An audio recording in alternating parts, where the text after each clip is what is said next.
ঘূর্ণিঝড় রেমালের আঘাতে উপকূলীয় বিভিন্ন এলাকায় ভেসে গেছে চিংড়ি ও মাছের ঘের। সে খবর জানাতে আমরা সরাসরি যুক্ত হব বরগুনা থেকে যুক্ত হচ্ছেন সহকর্মী মনির হোসেন বাদল।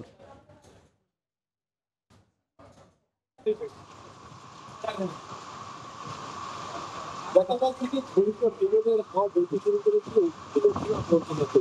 গতকাল রাত থেকে ঘূর্ণিঝড় বিভাগে তাণ্ডব চালায়, কিন্তু রাতে যতটুকু দমকা হাওয়া বাতাস না হয়েছে, কিন্তু সকালবেলা কিন্তু ঘূর্ণিঝড় বিমানের আঘাতও কিন্তু এখন দেখতে পাচ্ছি সমুদ্রের মতো ট্রেন বন্ধ করে আসতে পারে। বড় বড়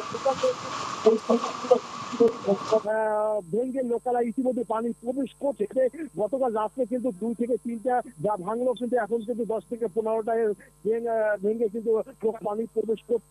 এতে কিন্তু প্রায় পানিবন্দী হয়ে থাকবে 2 থেকে 3 হাজার মানুষ। তবে এই যে পানিবন্দী অবস্থায় সাধারণ মানুষ রয়েছে, সাধারণ মানুষ কিন্তু পানি উন্নয়ন বোর্ডের কাছে বারবার বলেছিল এই বেড়িবাঁধটা সংস্কার করার জন্য, কিন্তু আসলে ঘূর্ণিঝড় এমন সময় আঘাত এনেছে তারা সংস্কার করার সময় পায়নি। তাই এখন কিন্তু দিন দিন যত সময় যাচ্ছে তখন কিন্তু আরো বাড়ছে এই বেড়িবাঁধ ভাঙন। এই যে বিষখালী নদীটা দেখতে পাচ্ছেন, এই নদীর জোয়ারের পানি কিন্তু এখন বাড়তিছে।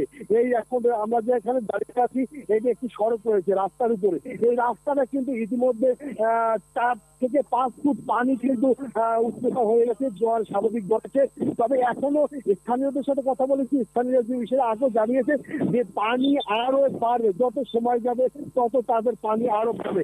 যদি এভাবে পানি বাড়তে থাকে তাহলে হয়তো দেখা যাচ্ছে যে এই যে শহররক্ষা যে একটা বাঁধ রয়েছে এই বরগুনায়, এই বাঁধের উপর থেকে কিন্তু পানি চলে শহরের ভিতরে প্রবেশ করতে পারে। তবে ইতিমধ্যে কিন্তু এই যে বিষখালী নদীর এবং পায়রা নদীর পারে যত প্রায় গ্রামগুলো ছিল বেড়িবাঁধ ভেঙে কিন্তু লোকেরা ইতিমধ্যে পানি প্রবেশ করতেছে।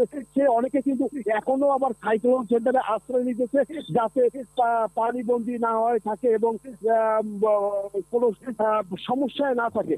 আমরা সরাসরি যুক্ত হয়েছিলাম বরগুনা থেকে, যুক্ত ছিলেন সহকর্মী মনির হোসেন বাদল।